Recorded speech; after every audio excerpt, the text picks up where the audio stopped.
இந்த சம்பவத்தின் தொடர்பாக எவ்வளவு சேனல்கள் 16 சேனல்கள் சொல்லியிருக்கீங்க, என்னென்ன சேனல்களுக்கு தடை விதிக்கப்படுகிறது? விவரங்களை பதிவு பண்ணுங்க பாரதராஜா.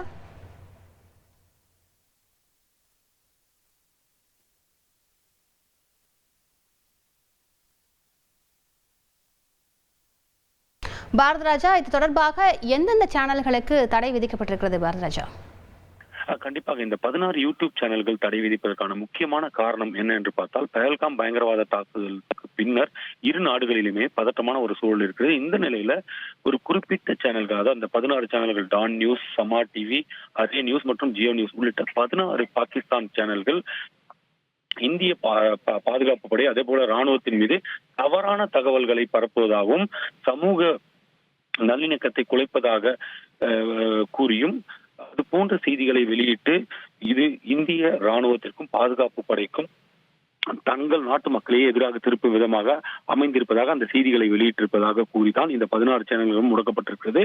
அது மட்டுமல்ல, இந்த சேனல்கள் பரப்பிய தகவல்களால் மேலும் பிரச்சனை வெடிக்கவும் வாய்ப்பு இருப்பதாக முன்னெச்சரிக்கையாக இந்த முடக்கமானது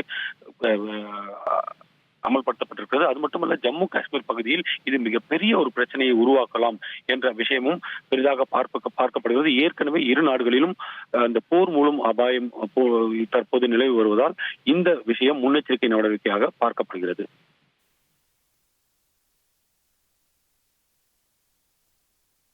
விரிவான விவரங்களுக்கு நன்றி பாரதிராஜா. செய்திகளை உடனுக்குடன் தெரிந்து கொள்ள உடனே சப்ஸ்கிரைப் பண்ணுங்க.